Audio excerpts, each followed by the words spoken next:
मुंबई पुण्या पाठोपाठ नाशिकमध्येही हिट अँड रन। बसच्या धडकेत 5 वर्षीय चिमुकलीचा मृत्यू। अपघातानंतर बस चालक फरार। नरकातनं आलेला राक्षस देखील असं कृत्य करणार नाही। वरळी हिट अँड रन प्रकरणी आदित्य ठाकरेंची संतप्त प्रतिक्रिया। सरकार राजेश शहांच्या घरावर बुलडोझर चालवणार का? आदित्य ठाकरेंचा मुख्यमंत्री एकनाथ शिंदेंना सवाल।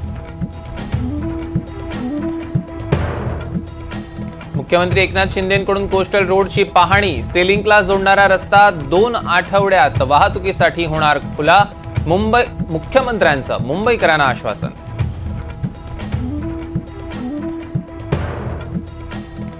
पावसाळी अधिवेशनात सभापतीपदाची निवडणूक होण्याची शक्यता कमी। निवडणूक घेण्यावरनं महायुतीत मतमतांतर। सूत्रांची एनडीटीव्ही मराठीला माहिती।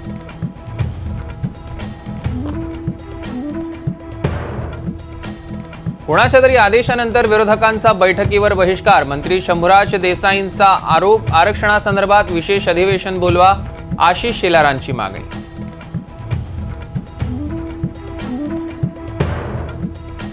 सरकारकडून 95,000 कोटींच्या पुरवण्या मागण्या सादर। विरोधक आक्रमक होण्याची शक्यता। लाडकी बहीण योजनेसाठी 25,000 कोटी।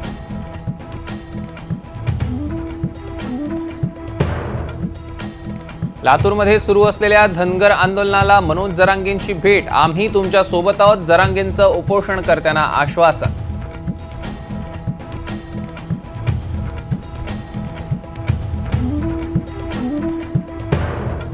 मुंबई क्रिकेट असोसिएशन अध्यक्षपदासाठी अजिंक्य नाईकांचा अर्ज। अजिंक्य नाईक एमसीएचे सेक्रेटरी। अमोल काळेंच्या निधनानंतर रिक्त होतं पद।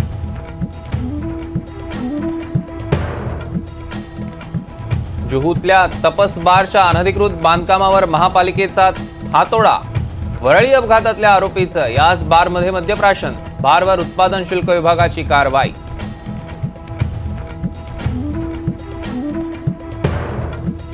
घटस्फोट झाला तर मुस्लिम महिला पोटगी मागू शकतात। महिला अधिकाऱ्यांवर सुप्रीम कोर्टाचा मोठा निर्णय।